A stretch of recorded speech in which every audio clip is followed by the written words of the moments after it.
liberty and justice for all. What a great crowd we got tonight. I know. All right. Okay, on our roll call, Lisa is excused from tonight. She is traveling. Demi will not be joining us either this evening, so we will have everybody else present and accounted for. Can I get an approval for the agenda? So moved. Second. All those in favor, please say aye. Aye. Opposed? Motion carries 6-0. Moving on to our communications. Can I get Trautwein first? Oh, before we do that, could we get the message from Demi read?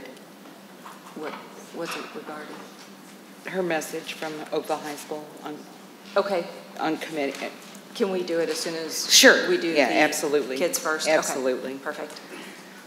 All right, Trautwein.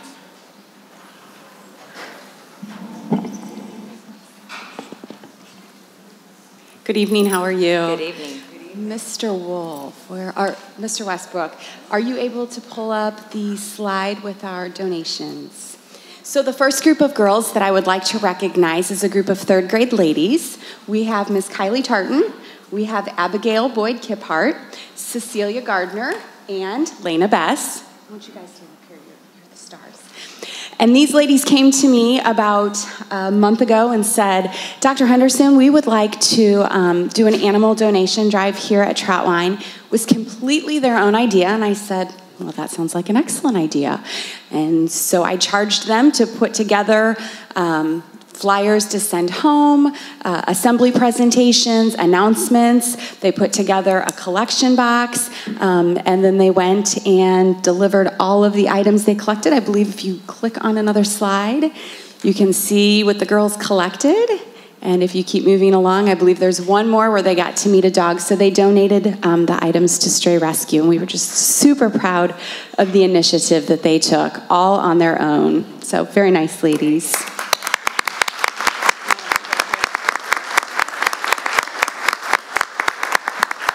I also have Anaya Taylor here. She is a third grade student who joined us last year, so she was new to us in second grade.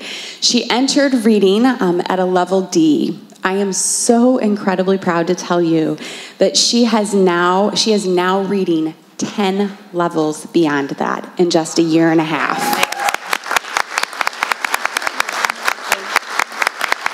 So last year in second grade, Anaya made 1 year's worth of growth. The exciting piece of this is that Anaya has made an entire grade level of growth from August to December of 2017. So we still have much more work to do this year. Amazing. Anaya, did you want to tell them how you achieved such success?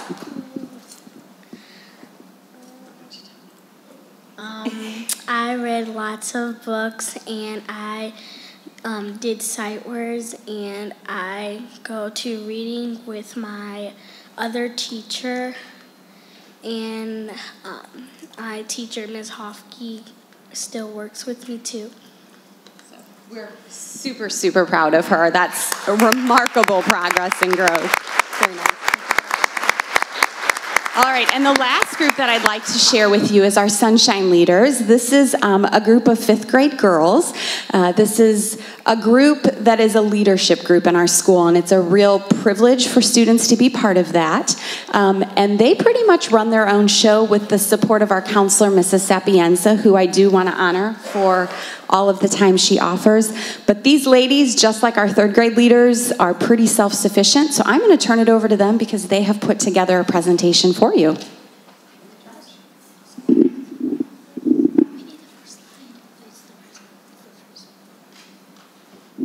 They said they need the first slide.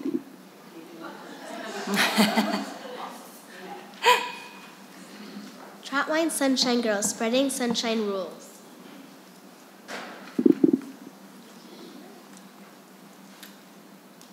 The next slide. Next slide. I just got the clicker.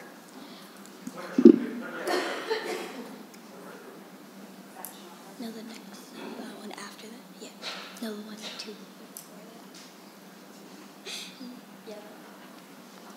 Sunshine is a group of girls who love spreading sunshine around the school. We contribute to be respectful, responsible, and showing self-control, not just around us, but for everyone else. As Sunshine Girls, we tutor students all the way from kindergarten to 4th grade in subjects they need help in, and we enjoy making flowers for staff members who are going through a hard time. In the past, Sunshine Girls have collected money for CODA and collected candy for first responders in the community. This is our CODA donation. And then this is our candy drive. Tutoring. We meet with our buddies every Monday, Wednesday, and Friday on subjects that they need help with during recess. We can see that they're improving a lot. As we started tutoring these kids, we took before pictures and after pictures, and we showed how they've been really progressing.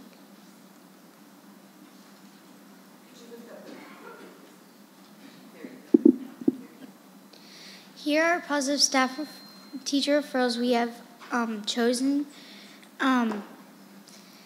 We chosen these people because they are kind and want to spread positivity. This is one of our examples of positive staff referral for Dr. Henderson. We've made her.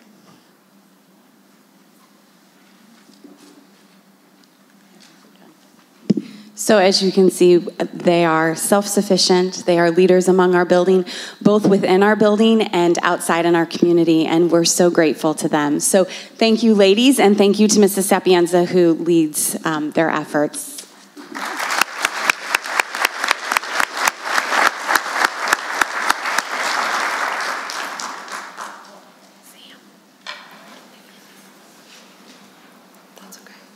All right, we will move on to Point Elementary.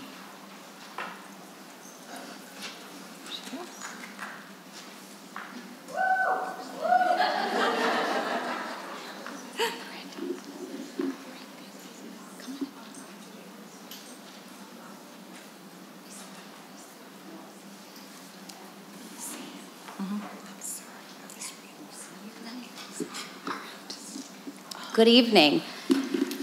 My name is Dr. Shannon Pike. I'm the principal at Point Elementary School, and I am excited to be here this evening. Before recognizing the students I brought here with me this evening, I wanted to take a moment to share with you that Point students are recognized every day for both their academic achievements and growth, behaviorally and academically in the classrooms and school-wide. To date, Point has also recognized 1,902 students with positive points. Positive points are given to students for specific reasons, ranging from helping a friend to reaching academic goals in their classrooms. I read these students' names on the announcements every morning, and they come to my office to receive a special pencil and to be recognized by me. Point has also set up another form of recognition this year at our monthly character assemblies. Students receive golden nuggets from our very own Captain Character, which many of you had the pleasure of meeting last year at this very board meeting, I believe. She makes a name for herself anywhere she goes. But also we have added our newest addition, Adventure Addie, to the crew. And they show up at our character monthly assemblies and give out golden nuggets to children who show true character each month. To date, we have given out 234 of those golden nuggets, which represent true character at Point Elementary School. Please take a moment to check out our website or Point's Facebook page to view videos or pictures of Point's Eagles action in the making, because it really is stellar to see all of that take place each and every day and each and every month. So we hope that you take an opportunity to see that. Tonight, though, for the past 2 years, we have challenged our 5th grade students to read 40 books from August through May. The purpose of this challenge is to develop a love for reading and to expose the children to various genres, including realistic fiction, biographies, poetry, fantasy, and graphic novels. Students also have the opportunity to choose at least 20 books of their own selection. While this challenge may seem daunting at first, many students are surprised by how quickly their book list grows and their love for reading grows as well. We only are 2/3 of the way through the school year, and we already have over 15 kids who have read 35 books or more. We are so proud of our 5th grade efforts and determination within this challenge. Tonight, I'm proud to recognize the following students. 5 of them have already completed the 40-book challenge. Here to receive recognition for that tonight is Sam Lewis and Emily Hannock. Congratulations to you.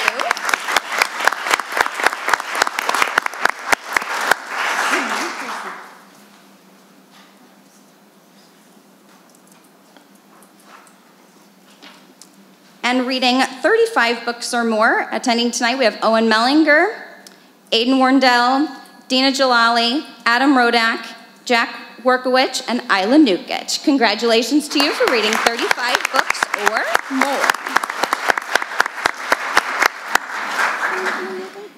Again, please give our students one big round of applause. We know this is exciting for them just as much as it's exciting for us because it grows their love and passion for reading, not just what they're reading in the classroom, but it encourages them just to continue to love to read outside of the classroom as well. So great job, boys and girls. Continue to read.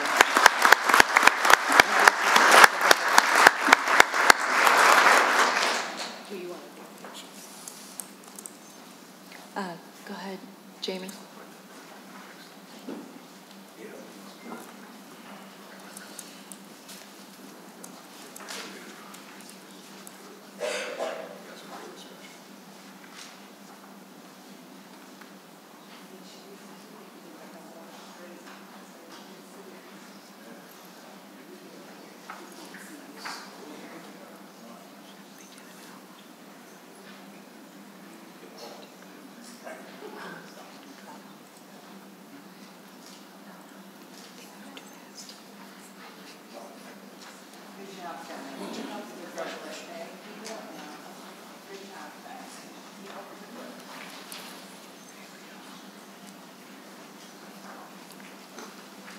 All right, next up we have the MNEA.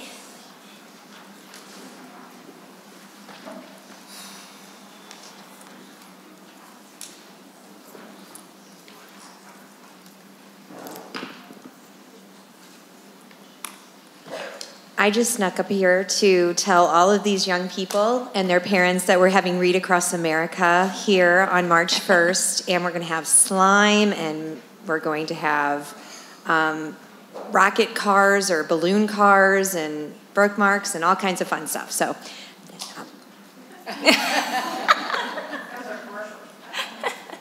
I would like to introduce Anissa, who is our recipient tonight of our Integrity Award, and I've invited her classroom teacher, Julie Kurz. She's a 5th grade teacher at Trautwein Elementary, and Julie is going to make the presentation this evening.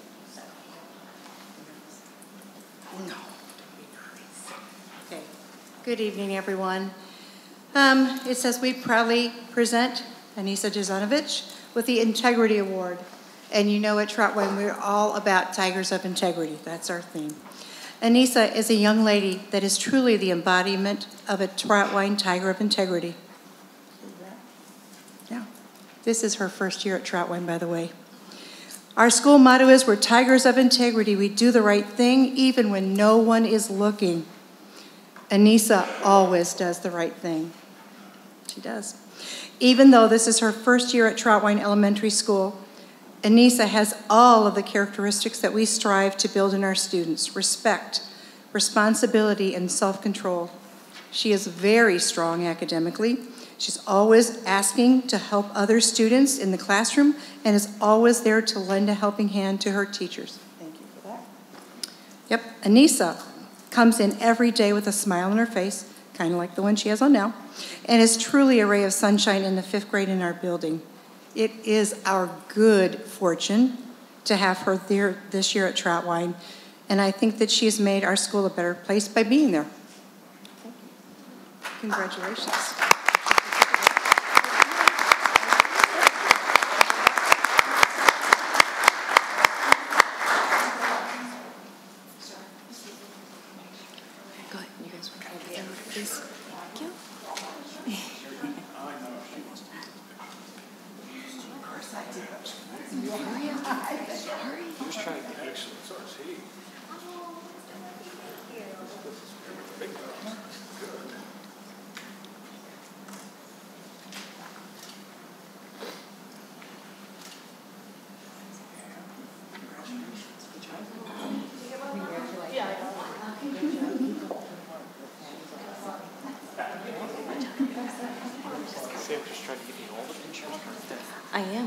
maybe for like 2 more meetings, so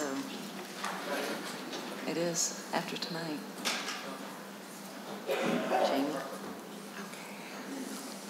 All right, next would have been open period of patron comments, but nobody signed up for our agenda item comments, so we will move on to standing committee reports. Eddie, would you like to start? You can take his microphone, he doesn't mind. Demi's not here tonight, but I have a message from her. Oakville High School hosted its annual Special Olympics, which was a huge success. With a large number of student participation and smiling faces throughout the day. It was an amazing opportunity for the students of Oakville to give back to the community. And then I also have a message, I forgot to say it last board meeting, but about 3 weeks ago, Mehlville hosted the winter dance, and student council decorated, and it turned out really nice, and it was a really fun time. So that's it. Thank you. All right. Peggy, have you had anything? I have not had any meetings in the last 2 weeks. Okay. Larry, I know when 2 meetings a month, normally we don't touch on anything. You had anything? Just a couple of things. Last week we had our legislative forum, the School Boards Association, and there were 3 things I wanted to point out. We had a panel of senators and representatives who took their time to come over and talk to us and really talk about education issues, the bills that are on the floor and how they're discussing them. We had quite an extensive discussion about the nominees to the state board and what the process is going to be if and when the hearings take place.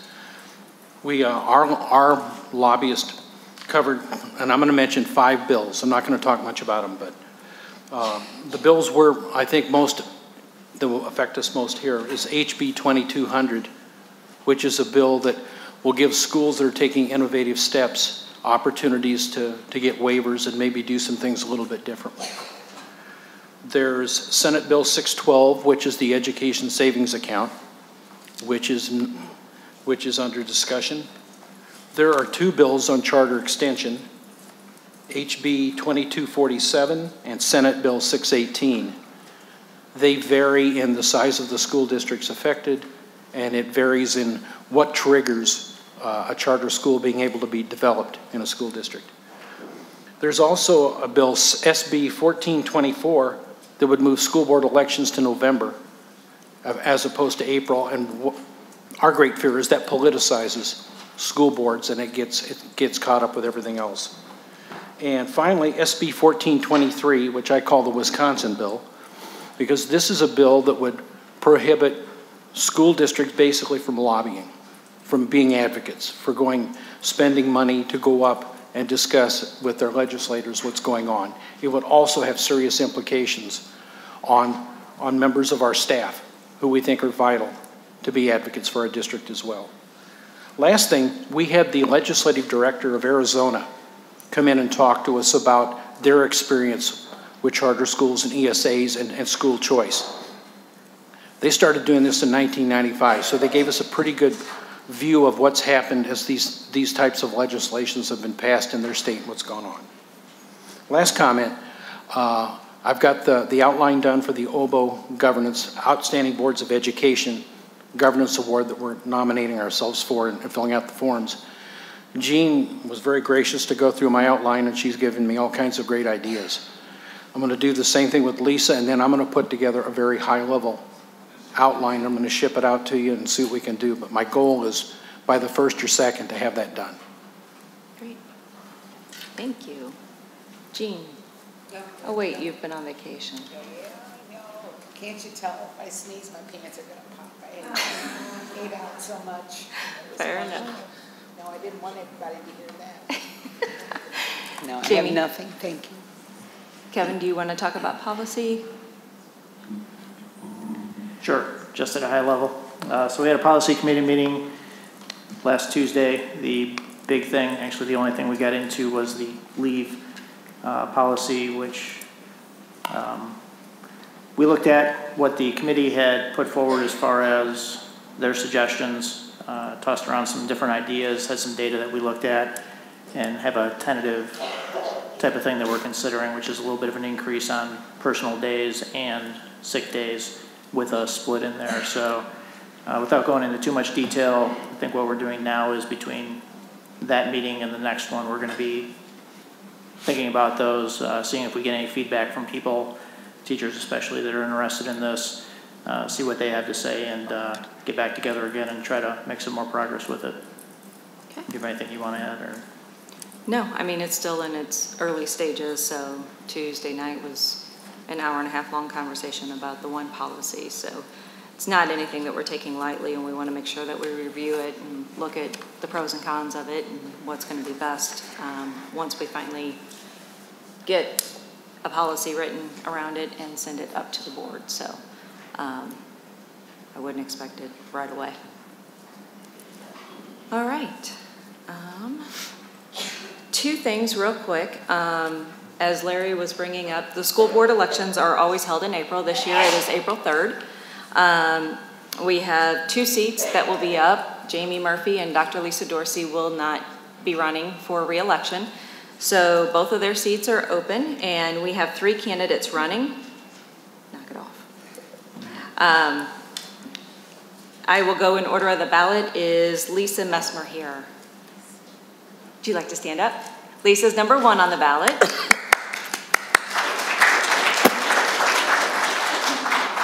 Number 2 is Tori Belke, and I know she did reach out to me. Her son had an event tonight within the district, so she was not able to make it tonight. And number 3 on the ballot is Ron Federchek. Ron, are you here? Okay. All right, so research your candidates. April 3rd is the election. Please come out and vote. The other quick comment that I want to make, and we won't get into a conversation about this tonight, but conversations are currently happening in our district around school safety, given the tragedy in Florida. It's created a heightened awareness of safety, not only obviously for our district, but other districts around us. And we will be approaching school safety much like we do in every area through our continuous improvement framework, and safety will always be a priority for us. So going forward, we will try to give some updates, different things like that. That way the community is aware and comfortable with where we're at safety-wise. So moving on from that, we need a motion to approve action items by consent A through G. Could I have E, F, and G pulled, please? Yes. Okay. Can I get a motion to approve actions 5A, B, C, and D? So moved. Second. All those in favor, please say aye. Aye. Aye. Opposed? Motion carries 6-0, and we will move on to 5E for consider policy revisions. What I'd like to do, not everyone knows that what we do when we go through the board online, we all have a series of questions of things we'd like to know more about.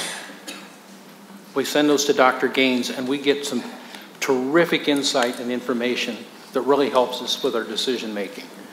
The questions I had with policy were handled that way, and I wanted to acknowledge that. The other thing I wanted to say was policy is one of the fundamental things we do. And I think it's important that we vote on that separately rather than having that as part of consent. I have no comments to make in terms of the policies themselves. Okay. Does anybody have any comments on 5E? No? Then can I get a motion to approve 5E? So moved. Second. Jean seconds. All those in favor, please say aye. Aye. Aye. Opposed? Motion carries 6-0. Moving on to 5F, which is consider revising policy H for negotiations with employee representatives.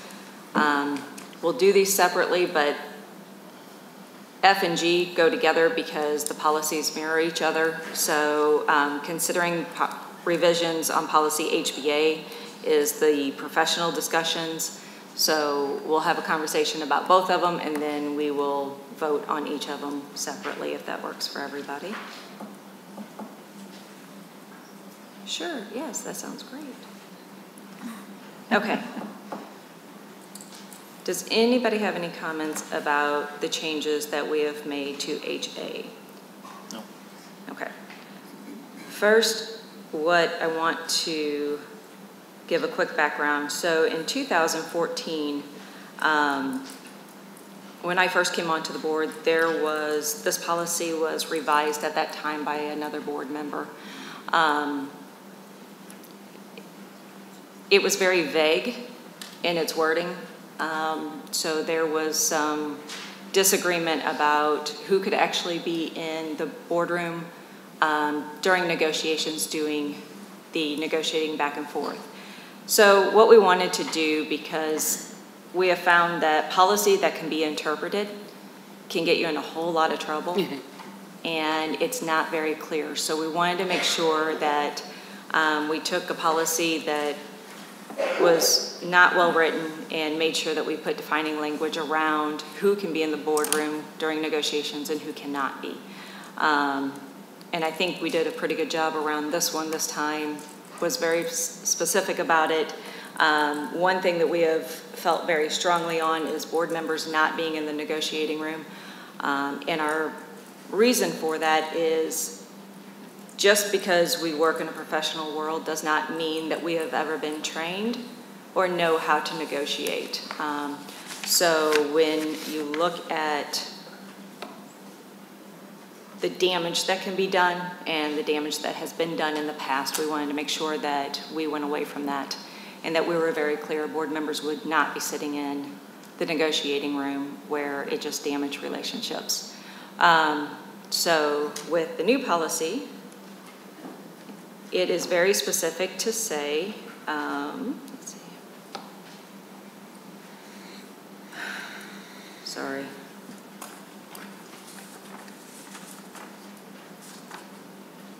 Where is it?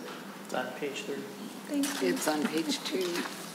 Let's give this a go ahead. I can just add kind of one other comment on that. When policy HA was revised, HBA wasn't. So they were in somewhat conflict with one another. So this is a cleanup of that as well. Thank you. So we cleaned up, I won't sit here and read it. If anybody wants, it's on our e-boards. You guys are more than welcome to go through that. But it also lines out who will be in there and where they're from. So for example, it says central office administrator, school administrator, professional negotiator, or other qualified personnel. And we will have no more than 6 members in there. So again, just clearing up the language around something that was written poorly and very vague, and hoping that this will help clear that up going forward. So, just out of curiosity for clarification. Yes. So I mean, I read through this. So members will receive training prior to the start of negotiation. Who does the training? We're using an attorney that is not in our law firm. Okay. Whose primary area of practice is labor negotiations. Okay. And then other qualified persons is rather broad. Who would, I mean, CFO. Is our attorney? I mean, I assume the board determines who's qualified? What? CFO. CFO, well, right. What but we I mean, did, who determines qualifications and what an other qualified person is? right. So the way that was set up was for that qualified personnel, because of the different components of negotiation, so whether it be talking about curriculum, PD, finances, those qualified personnel will be going in and out based upon what they are negotiating. So that will be our qualified personnel based upon very specific, whether it would be Marshall, Dr. Plummer. Okay, but the definition of qualified person in that case is left up to us, the board, to determine who is that qualified individual? Right. Okay. There is one thing though that Sam had said, just I'm going to read it if you don't mind. No, please, go ahead. We wanted to make sure though that a board member didn't say, well, I'm qualified. So we have it in here where individual board members shall not negotiate privately with representatives of any employee bargaining unit or beyond the district negotiation team. So extremely clear language that board members will not be on that. So I'm going to dovetail on what Jamie just asked. Who determines who's a qualified person? So the policy reads that members will be designated, so members of the bargaining team designated annually by the Board of Education. Okay, well, I guess it's just that one, where, I like where it says administrator, school administrator, professional negotiator, or other qualified person. I guess it's just like Jamie, it's a little vague, other qualified person. I mean, is an attorney another qualified person? Because I see we intentionally strike them. That would be up to the board. If it said other board deems. Okay. So it is possible. It is possible. Did we intentionally strike an attorney in this policy? We did, because we didn't want the default to be an attorney. We didn't think that was a good default to have for negotiations. Okay. So shouldn't it be taken just one step farther and say a qualified person as determined by the board? Oh, but that's the next sentence. Members will be designated annually by the Board of Education, consisting of no more than 6 members. Right, so in that action, it picks that up. Okay.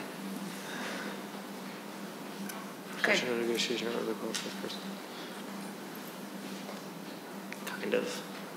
I mean, it says that I think it's a wording issue more than anything. Members will be designated by the board. Yeah. And it limits how many we do from the list above, but there really is nothing clear about who determines who a qualified person is. Just say it. Our other qualified person as designated annually by the Board of Education. I mean, we've never gotten in trouble on this board with that's policies that aren't explicit. Exactly, that's. But we do strive to make them right. Yes, you do. I'm just saying, it's a good opportunity. Here we go. Can we amend this? Do we? Yeah, we can amend it. What's the we can amend it so we can. Or other qualified individual, or other qualified individuals as determined by the board. I mean. Okay. I would be fine with that. It says it before and after, theoretically. It says the board will designate members to serve as the district bargaining representative during negotiations. And then after that, it says, where did I read that? That's who we can choose from. Right, I mean, it states, in my opinion, clearly that the board is designating who the qualified people will be. But it says the board will designate members to serve as our representation. Members will be solely comprised of administrators, school administrators, professional negotiators, qualified persons. Members will be designated annually by the board, consisting of no more than 6. And it doesn't say, there are 3 separate subject lines. There's 3 separate thoughts there, and if we could just... You can imply the rest, but just as easily as I could misconstrue this, later we could misconstrue this, and we have problems with that. Yeah, I think if they could be melded into one, sentence. But if it already applies that, and we're all saying it already says that, then we should have no problem adding my amendment. We just need it read clearly how we want it stated so we can vote on. Our other qualified person as designated annually by the Board of Education. So I would suggest for both time and clarity that we get your suggestion in writing and send that to the policy committee so that we can get clean to the board and we don't end up with what exactly is everybody trying to get at. Accomplish. Good idea. Sounds good. So should we table this motion until the next meeting? Yeah, we'll have to. And that means we will have to table HBA as well. Sounds good, because I believe the language in that is similar. Yes. It is now. So, alrighty. Okay. All right. Then we will move on to our next, which is Trautwein Elementary's data dashboard.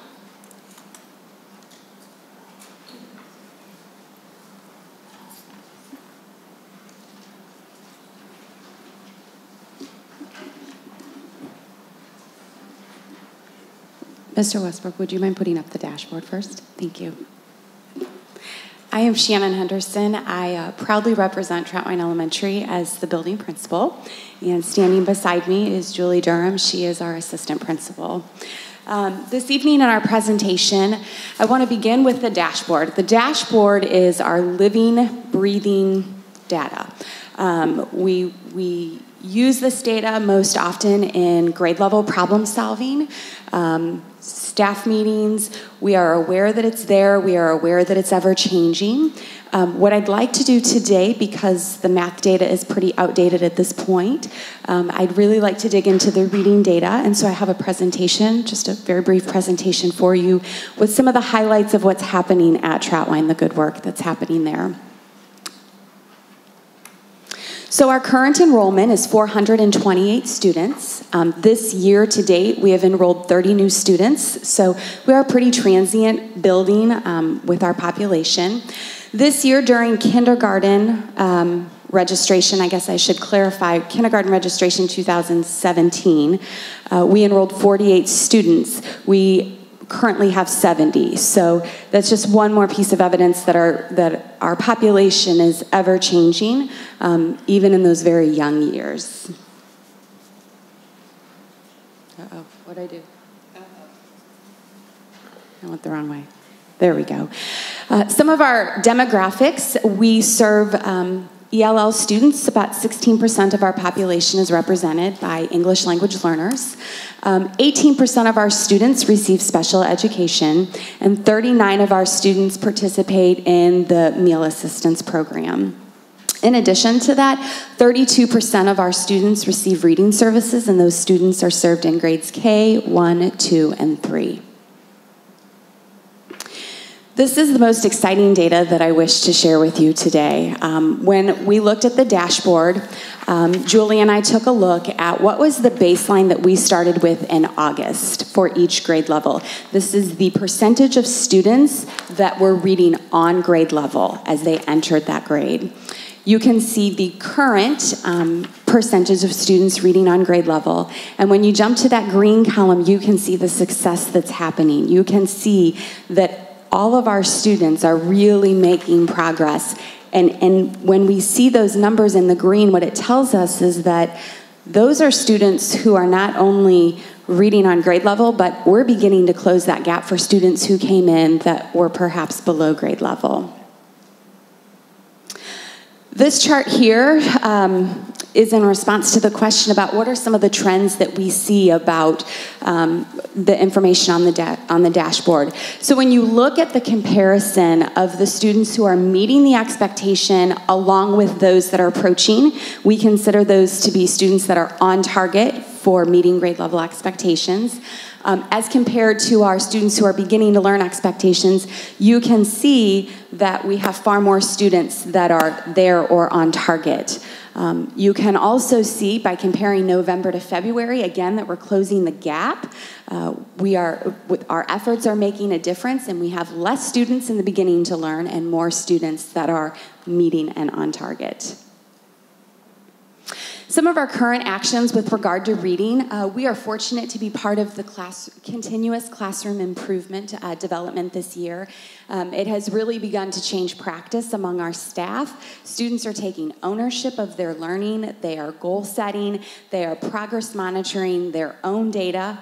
And many of our teachers are utilizing Plan, Do, Study, Act cycles within literacy, primarily in reading, with regard to reading levels. We participate in collaborative learning labs. We use our district PD budget money collectively as a staff. Rather than sending staff to this conference or that conference, we bring Mary Bear, our district coach, into our building, and we set a year-long plan for this is the learning that's pertinent to our staff and our students. The first 2 collaborative learning labs we had this year were on conferring, which was very applicable to both reading and writing, and as you know, go hand in hand. We have maintained high and appropriate expectations, as I know every building does across this district. One of the greatest changes that we've made in my time at Trautwein is more consistent ongoing collaboration with our reading specialist and our reading interventionist with our classroom teachers, and that's K through 5. It's allowing us to make sure that students aren't slipping through the cracks, to make sure that we're meeting the needs of kids and saying, okay, where are they performing, where should they be performing, and what do we have in place, and goodness, is there something more we can do? And then, of course, daily guided reading is an expectation for every student who's reading below grade level each and every day. If not daily guided reading, they're receiving small group instruction through a strategy group. Our math, as I said, I really am not going to dwell on the math data since it's from November and we're currently in progress with the winter benchmark. Some of our math actions, and I broke them up as appropriate in all of our grades. Again, continuous classroom improvement has been a big piece of that. The PDSA cycles, collaborative learning labs. I'm really excited to share that our January and February learning labs are focusing on the 8 mathematical practices, and I could not be more excited about the notion that that brings to us, really getting kids digging into their math, understanding their math, thinking about numbers as not just numbers that are frightening, but as a language. We also, most all staff have shifted to a guided math approach where students are receiving small group instruction, and it allows teachers to touch each child in that classroom with that instruction, generally speaking, 4 to 6, 7 kids a day. And then, of course, we've been utilizing front rows since early January. And grades K through 3, we do something called extended learning. We take some of the funds that are allocated to us through the district, and we bring a highly qualified individual in. She is working with K through 3, since we have a math interventionist for 4 through 5. And students are identified by teachers. Typically speaking, she is addressing standards that have been previously taught that students have not yet mastered. And she has baseline data, she's providing instruction with checkpoints, and when students show us they can consistently and independently demonstrate that skill, we recognize there's mastery.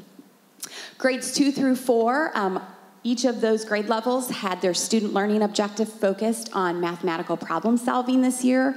Really exciting to see that shift from math is all about algorithms and fluency, math's about thinking and understanding and meaning making.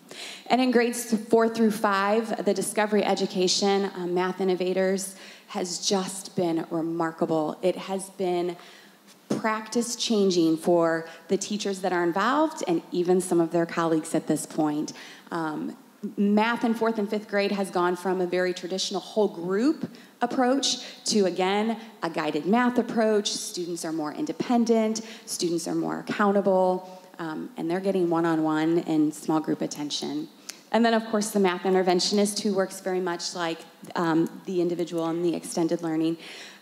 Dawn has been a welcome addition to our students. I'm proud to share that she works with every single 4th grade student every day. Just by the means of the way the schedule worked. And then she's working with students identified by the 5th grade teachers, again, focusing on reteaching skills students didn't master, but also sometimes working alongside and reinforcing, if the student visits the teacher for today's lesson on long division, they might then go work with our math interventionist and getting a little bit more reinforcement. Again, we're using baseline data, we're using checkpoints, and then we're looking for that independent and consistent mastery. I had to show this, thanks to Mr. Wolf, who let me send him yet another finalized PowerPoint today. I walked into a 4th grade classroom. This is continuous classroom improvement at its best. Tina, I'm thinking you're gonna love this. When I walked in, the teacher said, our students just took their Math Mastery Connect today. She said, I gave them their data before they took the test. I wanted them to know where they performed at the beginning of the year, where they performed in November, and she said, we just took the test. I put the data back in their hand. They held up their graphs, and when you look at those, every one of those kids has made progress. So this is just, the meshing of all the good things that are happening. This was so empowering. These kids were on cloud 9. Some of our next steps, we are eager to continue with continued classroom improvement. Like I said, it is just making such a difference for us. We're really focusing on increasing student ownership. So often school today is set up where the teachers still kind of run the show, even though we're trying to move away from that. And as students become more involved in their learning and more aware of what they're learning and why they're learning, they're more motivated. Our general and special education, we're really talking about continuing to bridge those two pieces, one being the ongoing communication between the two different educators, and we're really looking at co-teaching as an option to keep students who are receiving special education in the general education setting as much as possible, really considering that least restrictive environment. Again, mathematical practices, we're very excited to continue that journey. Thrilled that that will be our district development next year, and our collaborative learning labs will align with that as well. Our 4th and 5th grade classes, departmentalize, that has been real positive.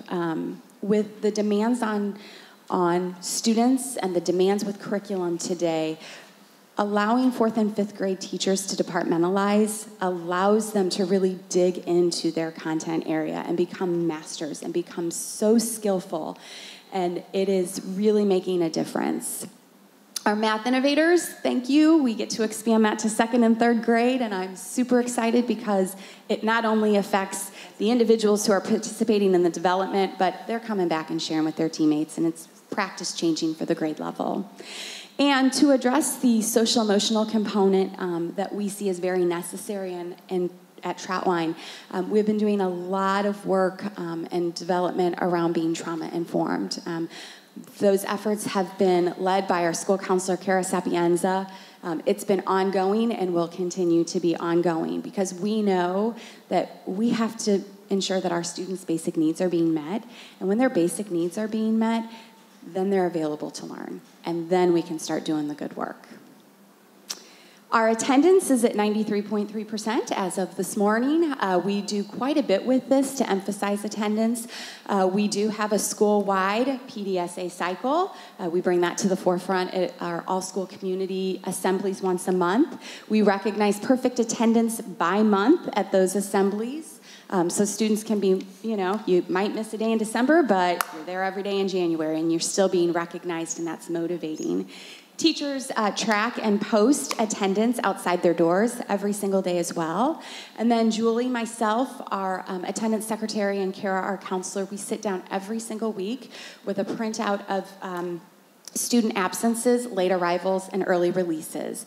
And we make personal phone calls, we make personal contacts, we remind parents how important it is to have doctor's notes, we send letters. We just really want to keep in the forefront because so often parents don't realize how quickly the absences add up. All right, that was me. So I guess, Mr. Westbrook, do you mind going back to the dashboard? So what questions do you have for us at Trautwein? Jean, you want to start? I don't have any at the moment. Well, that's fantastic. I do have. Turn your microphone on. The PD that your teachers have gone through recently, yeah. What do you think has had the most impact on the learning at the school right now? That's a really great question. I would start by saying that it's job embedded, that we're doing it as a staff, we're doing it within the school day. It's all aligned. Every single staff member, K through 5 is participating in the same development, so there's congruence with that. I would also add that we've been really fortunate under the guidance of our district coach to be going into classrooms, so we don't just sit in the conference room and talk about practice and read literature. We read literature, and then we go in and we practice side by side, and we give feedback to one another, we coach one another, and I think that's really helping us step out of our own comfort zones and really look internally at, oh wow, I didn't realize you could have phrased it that way. I wouldn't have chosen to identify that when I was conferring with that student. And I will also add that all of that work being aligned to our school improvement plan means that we're doing things systematically. We're not, just pulling. Not random anymore. No. We want to be systematic about what we're doing. Great. Thank you. Thank you. Larry? Jamie?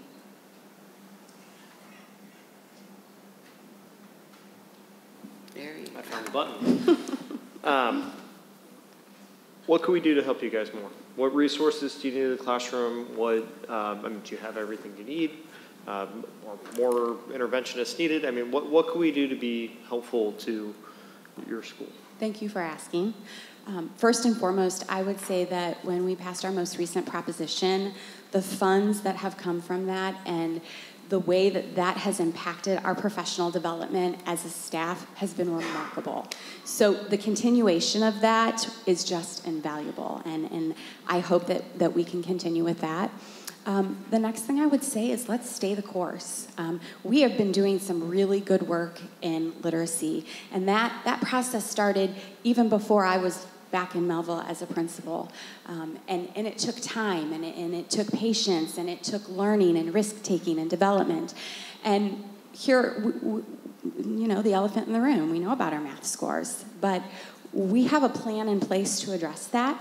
And I believe strongly that that plan is appropriate. I believe strongly that that plan will take our students to new levels, because we're looking at math, as I said before, not as you got the right answer, not as everybody has to solve it the right way, but, you know, here's the practice, attend to precision. And what does that mean for you? And you know, Julie might solve that problem with pictures, and I might solve that problem by writing out some words, and Samantha might solve that problem with an algorithm. And no matter how you do it, it's about explaining it, explaining your thinking to justify and prove that, because once you do that, then you've made the meaning. So I would say stay the course of what we're doing. It really, it's exciting, and it has also brought an energy back to math in our building. Teachers are, you know, we're like, all right, let's move forward. We're not complaining. We're not worried about the past. We're like, let's take it on. Let's move forward. Okay, so just to recap, so long as we continue doing the things that we're doing with the professional development and leaving the interventionists, and you guys just stay the course, we're good. We can't add anything else to help get every student to where they need to be by the end of the year. I mean, if so, sounds good. That means we've done our job. I feel, you know, as a parent and a community member and a building administrator in Mehlville, I've never been so proud and so grateful for the resources that we have. We don't hear that very often. You guys are doing good work. Peggy? So are they. When you refer to the embedded PD in the day, so do you mean what you explained about how the coaches come in, and is that what you mean by embedded? Or are there other probably another layer? Yeah. So Mary Bear is our district coach, so I work with her to plan out that development. She's great and takes the lead on it for us. And then what happens is that each grade level has 4 to 5 days of development, depending upon the funds. And they meet for 2 hours on each of those days. So all of kindergarten is going to meet from 8:30 to 10:30. And then all of second grade is going to meet from 10:45 till, 12:45. Got to do my math there. So they meet for 2 hours. That allows us to be present in the building. So let me backtrack and say that substitutes then rotate and cover those classes. The benefit to that is it allows us to be present while our students are present and practice what we're learning and take those risks. And it's knocking down those walls of, shutting your door and doing your own thing, and it's really powerful.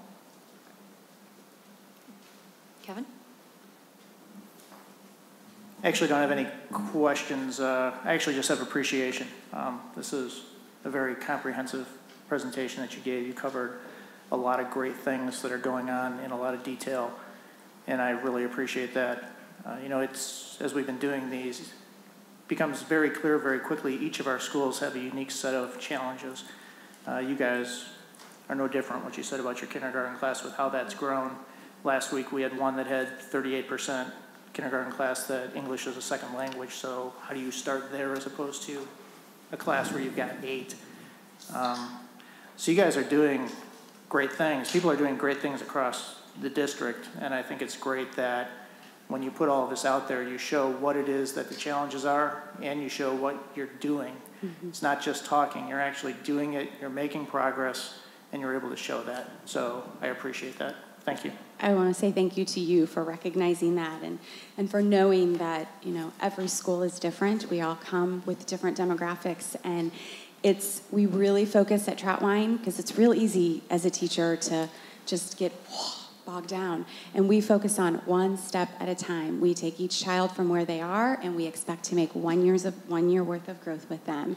And we work together very collectively as a staff, and that's what I'm most proud of. So thank you for that. What year are you guys in CCI? First year. Okay. Wonderful. And then, how do your teachers like using Front Row? You know what? I was expecting you to ask me that. I hear more feedback from students. Uh-huh. Students enjoy using Front Row. We have a fan back here. All right, she speaks for them. I think that teachers appreciate having a resource that they can use. They had other technology resources that they were using.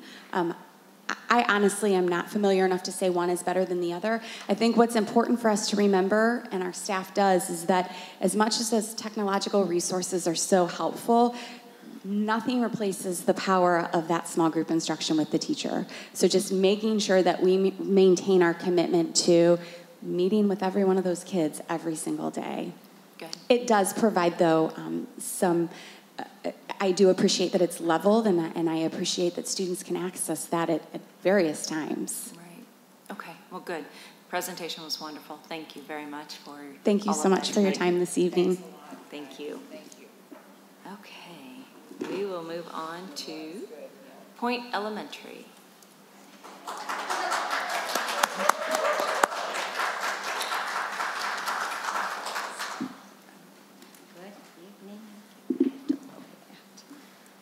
There's the dash.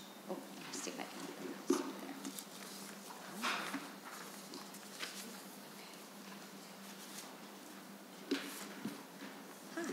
Hi. All right. Okay, I think we're ready. So I have Point's dashboard up here for you. The reading levels have been updated. Our Kindergarten Mastery Connect has also been updated for you. So just to review a little bit with you this evening, Point's current enrollment is 453. 11.89% of our students are free and reduced lunch. 18.94% of our students have IEPs, and 8.15% of our students are ELO currently.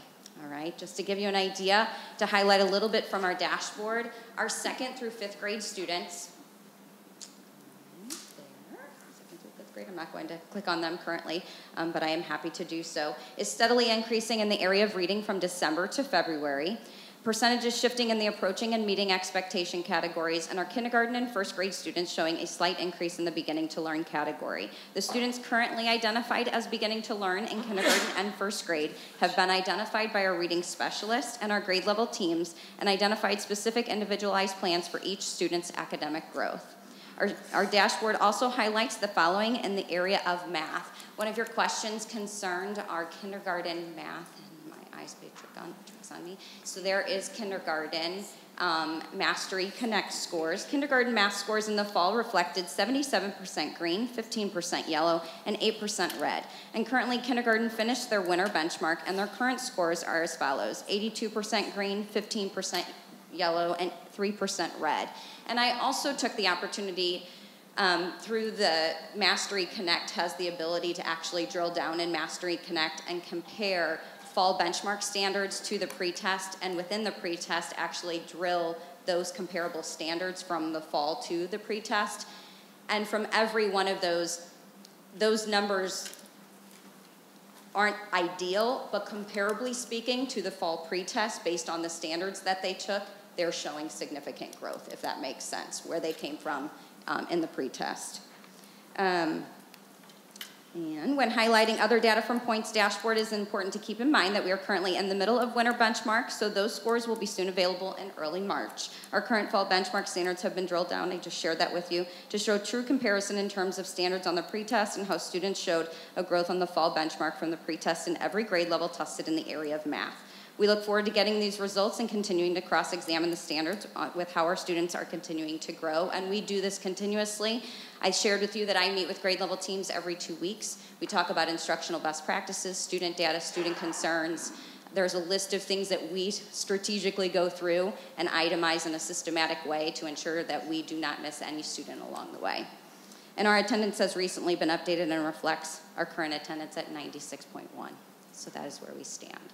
And I am happy to answer any questions that I can about Point Elementary School.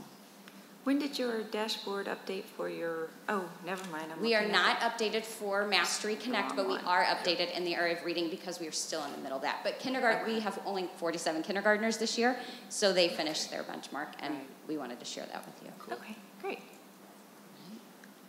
Peggy, do you have any questions? I'm good, I think. Thanks. Kevin? I'm throwing you a bone here. Use it. Larry? No, my questions have been answered. All right, I'm going to ask the same question because you guys have my favorite oldest child. I know. So what can we give you guys? What can we do? Any more resources, anything you need? You know, what can the board do to help, you know, student achievement at Point Elementary? And I'm happy to share that with you. Right now in our kindergarten classrooms, we sit at 1 to 2 with iPads. In my other grade levels, we have a strong presence of technology, and I have spent a lot of time revamping our technology lab that I would love all of you to come over and see because I'm very excited about it. It's a strong space that is functional and works not just for technology, but works for STEM and creation and learn and independence for students and just good conversation for students to go in there and just do lots of different things that we have never been able to do before. This summer I took all the desktop computers out. We have a cart of 30 computers in there, and I have an instructional technology team that works all year long, not just to put technology in the hands of kids, but also professional developmentally. And what are we going to do with this technology that we have? So you're asking what can you do? It's the power of technology. I mean, we know that. It's not just sitting in front of a computer, but we also have to know what to do with it. You asked about Front Row.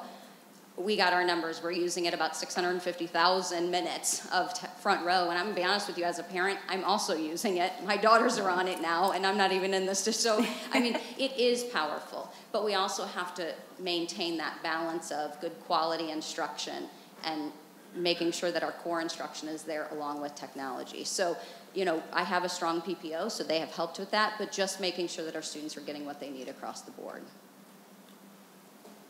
So I'm going to address you with the same question that I did Shannon. Are you also, or what professional development has proven to be the most effective at Point?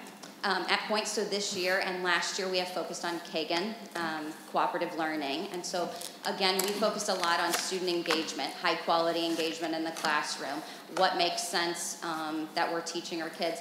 And one thing that we have really focused on is what core instruction can we do, whether it's units of study, and what can we do well? Because we have added all of this curriculum or these new resources and we've put that in the hands of teachers. So my job as an instructional leader is to make sure that they feel supported and they have the time to implement it well in the classroom, because that is our core instruction that's going on and taking place. They're utilizing it, but also understanding how it's implemented. So making sure that they feel supported. And they all love it. They love it. I mean, yes. And Good. so making sure that they feel, because again, they love it, right. But it's nerves. I mean, sure. We know that as educators, I remember being in the classroom, when I go to teach my students, like Jamie said, I want them to learn the very best they can. And if I don't feel confident in my teaching, I can't do that. And so I want to be the very best educator I can be. And it's my job as the we had to be edutainers. Yeah, right. And it's not that way anymore. Right. So just figuring out how do we do that and make sure that they feel supported. Good. Thank you. Addie, do you have any comments? Questions, anything? Okay. I missed you last time, I'm sorry. Kevin's light is on. Hi, Kevin. So is yours. Well, both of my children went through Point, so I've got a soft spot for the school, obviously, kind of like you. But I guess I'm going to say the same thing. I really appreciate the information, especially that you gave us in the written question parts. I really appreciate the point that you got into about focusing on individual students and how you go through that, like every 2 weeks, I think you had said. really shows that focus on individual learning as opposed to the old way of kind of the one size fits all. If you get it, you get it. If you don't, you don't. That used to be education. So basically, same thing. Really appreciate everything that your teachers are doing, everything you're doing. One question I guess I would have before kind of wrapping up is there's so much stuff going on. How are our teachers doing with that? Because they're where the rubber hits the road. So you guys are doing curriculum, math curriculum, and I mean just a whole slew of things. It's kind of what's your feel for that, how they're doing? It's a priority list, and I say a priority list, but it's also understanding where it all fits together, if you look at it. And systemically, that's where we have to be organized. I have to keep things very systemic. If they would laugh, but they will tell you, we keep everything in team drives. We keep everything very organized and try to keep it very even keel, because I don't want to make things more difficult than they need to be. Their job is to teach, but I also want them to be as confident about the students that they're teaching, the learning that's happening, and because again, they can teach all day long, but if we don't know the learning that's happening, then we're unable to address the needs of the kids in those classrooms, and we have to be able to do that. Otherwise, we're not going to see the growth. You're not going to see this dashboard change. So there is a system that has to be put in place to make sure that we understand the whole puzzle. But that goes with education is ever changing. And if we are stagnant, so are our kids. And right now, the world is changing, and we have to be willing to change with it. We know that education is not how it was when you were a kid, or how I was when I went through Mehlville High School. So we have to be willing to accept that as current educators in society, that there are more demands on us than there was yesterday, but with more support. And that's what I'm here for. Like I tell my teachers that all the time. What do you need me to do? What can I do to help? How can we make this simpler? But we have to do some things to help our kids. And they know, but the teachers are willing. I mean, what is amazing to me is what you see is not me. What you see up there is not me. That is them in the classrooms, in the trenches, exactly what you said. That's not me. And that's not any of it. I mean, that's just them doing the work because they care about the kids. That's great. Thank you. Appreciate it. Yeah. Just actually a couple comments. I really appreciate from both schools providing the free and reduced lunch percentages, the IEPs, the ELLs, the ELAs.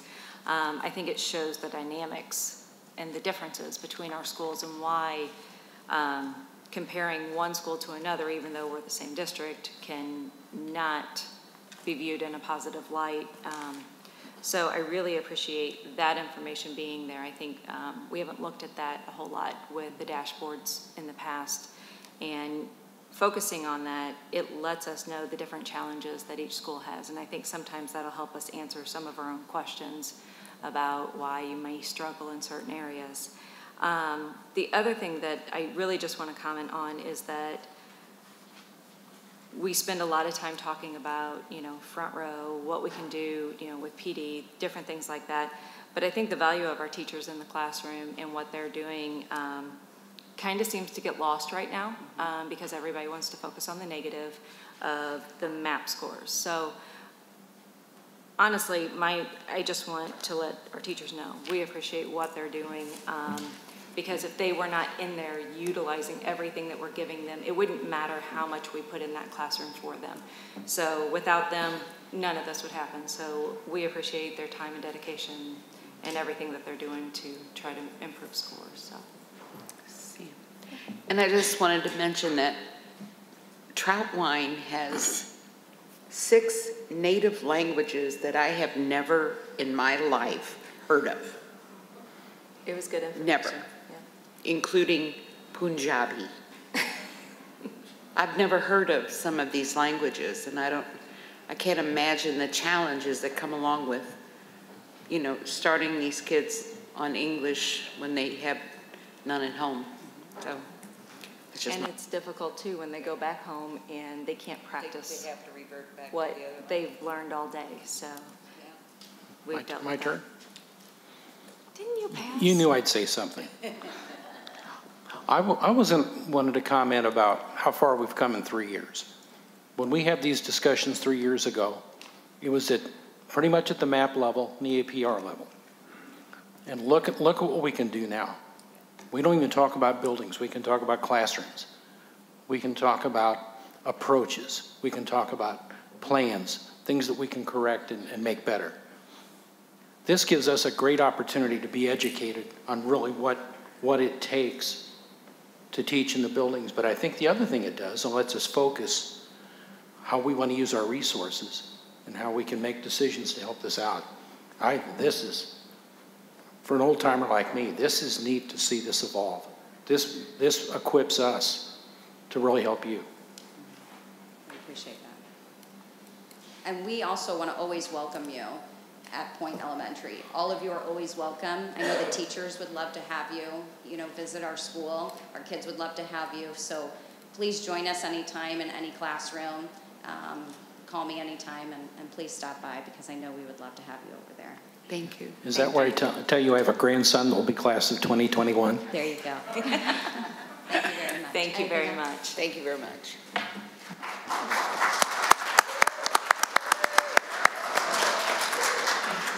Okay, we are going to move on to budget developments. Mr. Crutcher.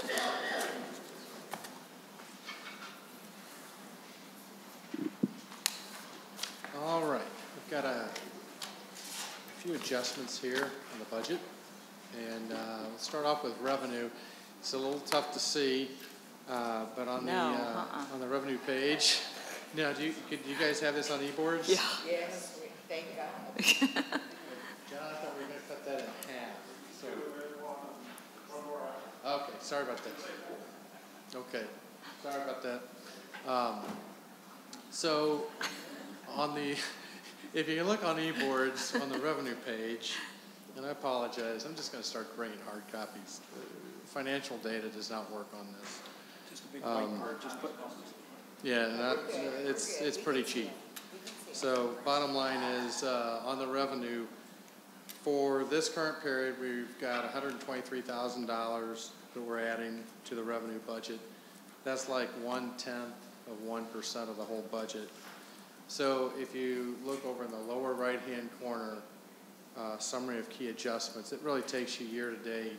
We started off with an adopted budget of $117 million, and with this current adjustment, it gets us now down to $118.6 million, which is, for the year, an increase of $1.5 million, and it's an increase of 1.3%.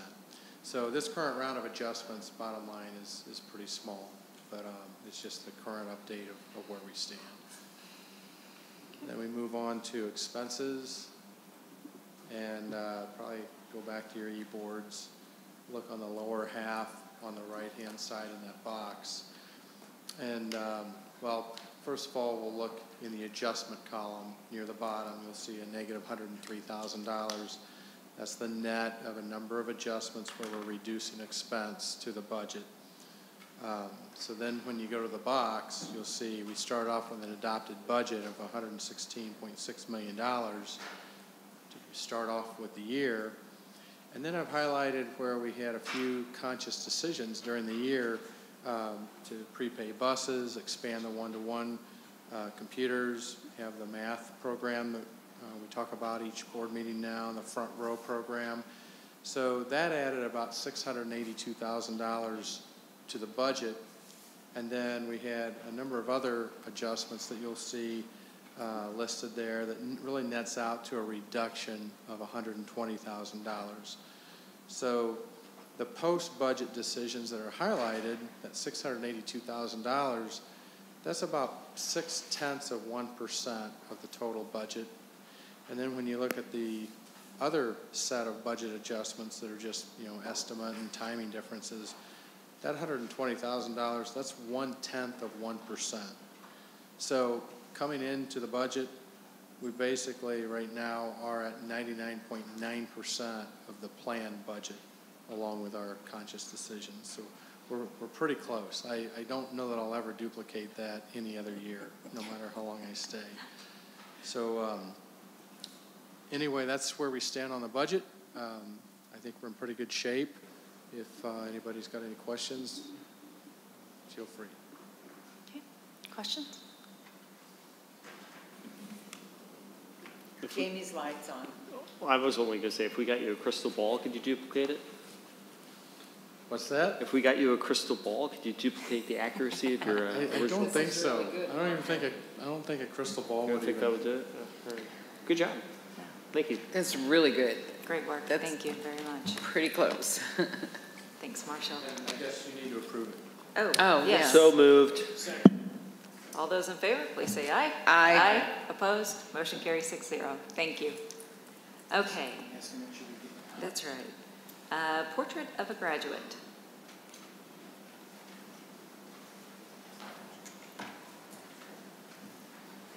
Good evening. We're here to talk about the portrait of a Mehlville School District graduate, and we were chartered to, with a mission to develop a profile of a Mehlville School District graduate. So our goal was to basically use the backward design process to come up with the key traits and skills that we think are essential for our students by the time they graduate from the Mehlville School District. And our committee included a nice variety of business partners, college and university partners, administrators, teachers, parents, and of course, students, some of whom are here tonight to talk to you. So we're excited about that. They were, of course, the most important members of our committee. Well, we want you to know this work is not being done in isolation. It is a nationwide movement where the states and school districts are looking at what they want that output of the students to be once they leave their school systems. Districts all over the country are adopting profile of a graduate or a portrait of a graduate, and there's even some states that have adopted a statewide portrait of a graduate. We looked at this as an opportunity to engage our community, but really anchor our work of what we're doing in the school, what we want to see, what we want our students to know, what we want them to show, and what we want them to be. And for us to be able to identify those traits through observations, through surveys, through graduate follow-up data. But we knew going into this that language was important. And among one of the first conversations that we had was the notion of profile to portrait. We wanted something more. We wanted something deeper. And we chose portrait as our term to signify that there is some depth and it's just not a surface level, these are our traits and values. And the group worked to identify these common values, and as we identified those, we submitted them to the students to really capture that through design. So kind of to elaborate how we submitted this to our students. So the committee got together and kind of came to a consensus on what are characteristics that we would like to see all graduates from the Mehlville School District have. So Mr. Rizika and I went back to our respective schools and basically went to a couple groups of students and said, here are the characteristics. This is essentially what a portrait of a graduate is. Go for it. See what you come up with. See what you can develop. We have two students here tonight that developed the image that you see on the screen, but I definitely think it's important to recognize some of the students that aren't here. We had a variety of students that presented their ideas and their icons and their logos to our committee. I think really we could agree that any of them would have been a good choice. The talent and the creativity that, I don't know, that we saw from both students or from both schools to me was amazing, especially the artistic ability that I don't have that I saw from the students. So, but I'm very proud to tell you that these two ladies, Madison and Madeline from Oakville High School, developed this image that you see. So the image is, if you look at portrait of graduates from around the nation, there's usually like one kind of comprehensive logo that, you know, captures your idea. So they came up with this logo that the committee voted to represent our Mehlville Portrait of a Graduate. So I'm going to kind of turn it over to them, and they're going to explain to you kind of what their thought process was, why they developed some things, and then explain to you what each portion of this logo actually represents. Ladies?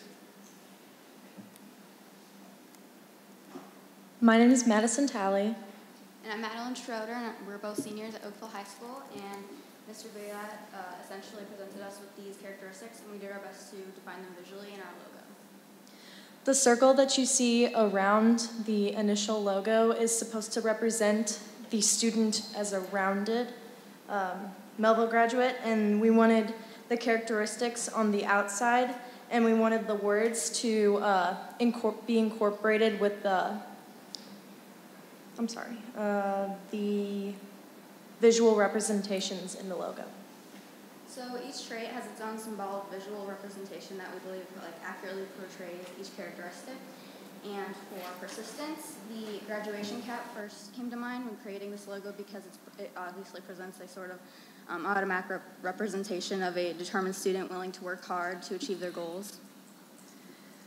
For global citizen, we put the globe inside the student's head to show that students are always thinking about the well-being of the environment and the people within it. And then the creative and critical thinker characteristic was represented through the light bulb being placed inside the head where the brain would be, and it demonstrates the ability to think critically and creatively. The light bulb, as you may know, is often used to symbolize thoughts and ideas. For communicator, we used a symbol that is a universal symbol for communication. In many graphics, it represents communication and conversation. And then lastly, for self-aware, the globe is placed inside the light bulb as a visual representation of a graduate's own self and their place in the world. And then so our initial idea for this is when it would be presented like on the website, you could click on the words and it would link it to that, but we started looking at the website, and if we wanted to do that, we would have to contact the web developers, so I don't know if they could do that for us or if they couldn't. If not, we can pull a sidebar and put all of those words on there, and you can just click them from that sidebar. And then we would also like to end by thanking the art department for this opportunity, and we worked very hard on this design, and we were given many fantastic ideas from Mr. Lutz and Mr. Crawford and our computer art studio classmates. It was a wonderful group effort, and we hope that you guys appreciate it, and thank you for your attention tonight. Thank you.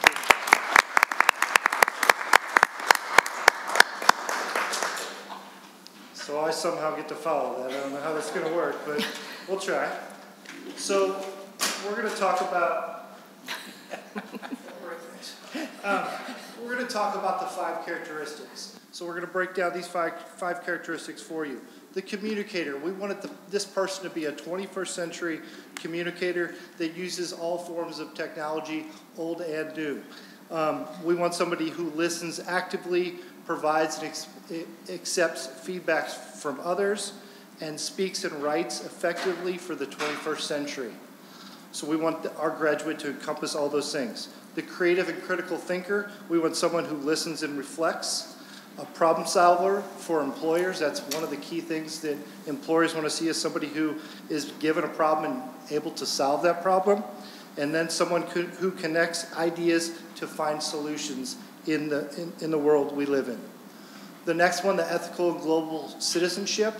We want someone who listens, who has integrity, honesty, empathy, recognizes and respects diversity in this area and the country and the world as a whole. Someone who thinks locally, acts globally, and is a civic responsible person.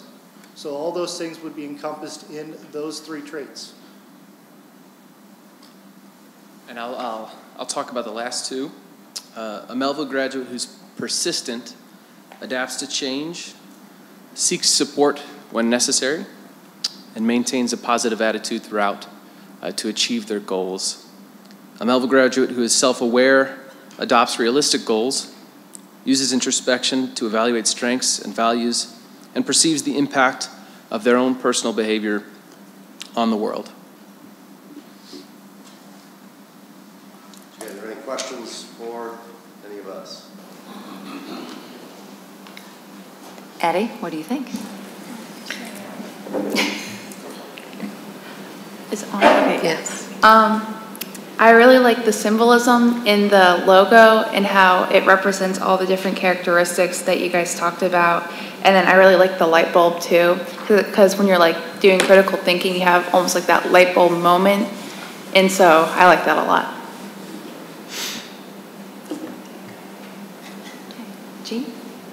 No, I'm just, when are we going to start getting feedback from this survey, this program? When you know, how are we going to start?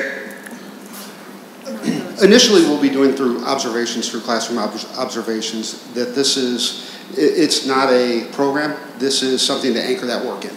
That why are we doing what we're doing in this class? Because this will help demonstrate and build that character to be a global and ethical citizen or persistent. And that'll be at first through just observations, and then we will follow up and survey the students as they leave our system and gather that data. Do they feel that we are building the capacity within those traits that our community has told us? And what kind of luck have we had in the past on following up with graduates? Do you have any figures on that? For the required graduate follow-up, we've been able to get almost all of our students. Really? Awesome. That's good. I think also, like at the building level, being on this committee, when I go into classrooms and when I watch things that are going on, like these things are kind of engraved in my mind now. So it's helped me as an administrator to ask teachers, you know, how could you change this lesson, or how could you tweak this to throw some communication or some collaboration in there. I think it's guiding our professional development. At the high school, we've got some innovator training that's starting tomorrow. And a lot of the training that administrators and teachers will receive over the next 2 or 3 years are really going to be focused around kids demonstrating these characteristics, you know, hopefully on a daily, if not classly, basis. So. Well, there's certainly excellent characteristics. There's no doubt about that. So that's all I got. Who developed the characteristics? I mean, you guys mentioned that this is kind of like a national movement, that we look at what we want the end product to be, so then we figure out how to build it. Were these things that you guys came up with, or is this kind of like what the national model of characteristics are? There are some overarching themes nationally, but these are what the committee decided. Okay. Kevin? No questions? Okay. Larry? Is it copyrighted yet? Peggy? Yeah. Yeah. Click. I think I'm good. Other than I guess I'm not completely understanding when you say this is a national. This is just basically what we want our kids to strive for. Is that I don't know. I guess I was thinking somewhere along the line. We had a lot of criticism earlier this year about the profile of a graduate, I guess, to submit to a college. This is not per se. Okay. I was. It's not a profile sheet. It's almost a branding. It's an image. What we strive for our graduates. Correct. And it is not a high school initiative. It is not a high school. This is a district. District, okay. Yeah. Gotcha. Thank you. So the national movement kind of really is around moving away from this test-based accountability system to, we know our kids are multidimensional and we want more from our kids than an ACT score or a GPA. So districts across the country are defining what it is, what are the skills and attributes that we want our graduates to have when they walk across the stage. And that is beyond knowledge in, you know, reading, writing, and arithmetic. Right? It's more than that. And so this is kind of what's been happening in some leading districts across the country. So is it going to, since this obviously is something that we would have to adopt, is this going to be something that will roll over into the professional development and what our teachers are doing in the classroom, not just waiting until after graduation to hope that we instilled all these things in the kids, but that we are actively pushing for the things that we have put into this model? Yes, it will be embedded in the professional development as the community values this on its graduates, and we'll embed that into our practices. Okay. Any other questions? No? Okay. There is a motion, so would somebody like to make a motion? There is. Turn your microphone on, please. Thank you. Make a motion to adopt the portrait of a Mehlville graduate as presented. Second. All those in favor, please say aye. Aye. Aye. Opposed? Motion carries 6-0. Thank you very much. Great work. Thanks. Great work. Thank you.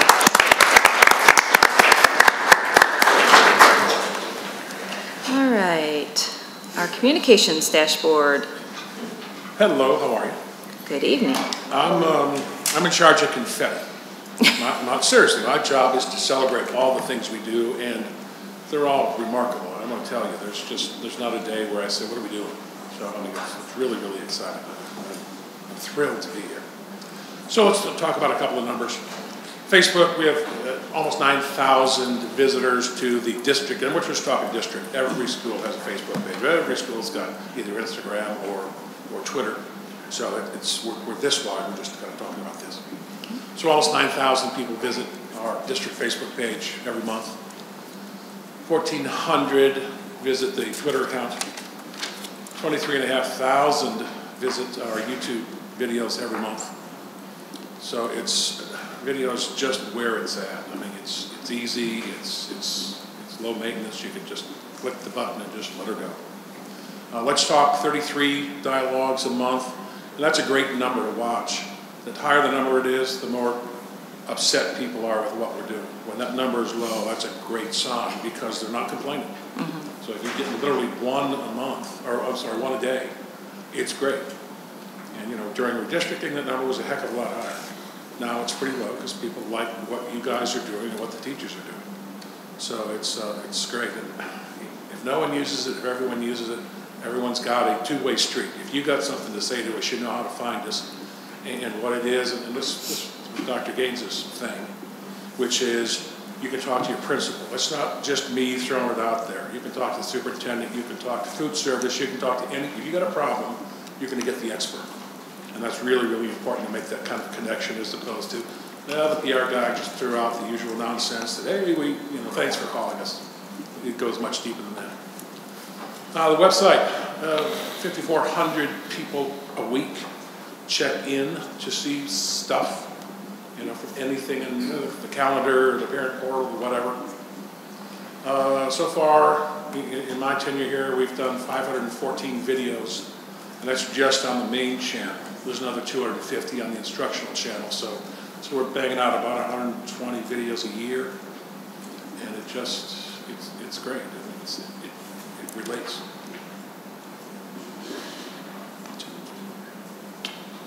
Oh, it's not moving. Thank you. We've also, because community enrichment really is communications, so we went ahead and we've put some numbers together, and I'm not sure that we've ever done this before. Anyway, Oasis Tutors, which is something else. We've got 64 tutors right now who are helping in our schools with reading, which is fabulous. As far as community enrichment, right as we speak, we have 488 students participating and 100 adults. And, I think that's something we can really, really grow. And we've got 18 student programs right now in community enrichment. We've got 8 adult programs. Swimming obviously is big. I'm not sure what else. So anyway, those are the numbers. That's kind of where we are. This is what we do. What kind of questions, what kind of thoughts? Anybody have questions? That's great. Thank you. Sure. Good. Thank you. Thank you. Okay. Moving on to open period of patron comments. We have one, Teresa Tosi.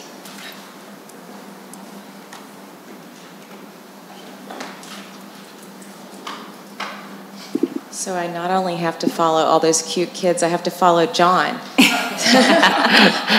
And do it in 3 minutes. Yeah. Well, thank you so much for allowing me to speak. I want to address an issue that I think everyone is concerned about. I was in class when shots rang out at the University of North Carolina at Chapel Hill in 1995. I was a journalism student and working as a part-time television news reporter. I ran towards the gunfire on our college campus. I watched as the police fired at the gunman who was heavily armed for battle. He was shot in both legs, and a local business owner and former Marine jumped into the line of fire to stop him. The gunman survived. Turned out he was a third-year law student at Carolina. 2 died, 2 injured victims, and thousands of us scared college students like me were forever changed. As we mourned the tragedy of lost lives, we worried about our safety for the remainder of our time on the campus. It breaks my heart that 20-plus years later, things are worse, much worse for our children and our students. Now I'm a mom, and there's not a day that goes by that this school year in particular that I haven't felt a knot in my stomach as I drop off my 7-year-old at her elementary school. We can't stand back and do nothing. We look around at senseless violence aimed at our community's future, and we cannot stand by and allow someone else to take care of this problem. As the political discourse continues to turn in circles, the onus is on us to help protect our precious kids. Instead of relying exclusively on our national and state-appointed and elected officials, we must be part of a team. And that team must work together locally to find solutions that fit our schools. And solutions cannot wait. No time has been more important than now for creating change for our kids. One shooting is far too many. Chairwoman Stormer, school board members, Dr. Gaines, Dr. Bressler, I ask you to create and convene immediately a school safety task force that will represent the constituents you serve. It should reflect the community that is Mehlville School District and include parents, grandparents, teachers, principals, students, and community leaders. We should come together with open minds and open hearts to consider all possible options, including creative strategies and tactics, as well as creative funding options. As parents, grandparents, and all the rest, we have a stake in the coming together. An example in our pay gap with our officers in our area that we know about, and also a gap in our needs in our schools, I think we can come together to find solutions. We must be open and honest about this problem. It's no one's true fault except the killers. It's our responsibility as parents and adults to work together from all perspectives, stop blaming each other and the other side, find solutions now. These are our children we're talking about. Aren't they worth it? Thank you. Thank you.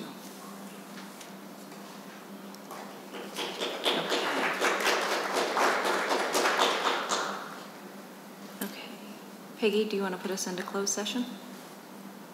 Sure. You just have to read the recommendation on the bottom. Sorry. Okay. I didn't plan this out ahead of time. I'd like to make a motion to enter a closed session meeting for the purpose of reading of minutes of previous meeting and corrections and approval of same and other items under the Missouri Revised Statute 610.021 subsections 1 through 21 and 610.022 subsections 1 through 6 and preparation for negotiations with employee groups statute 610-0219. Okay. Is there a second? Second. All right. Can you do roll call?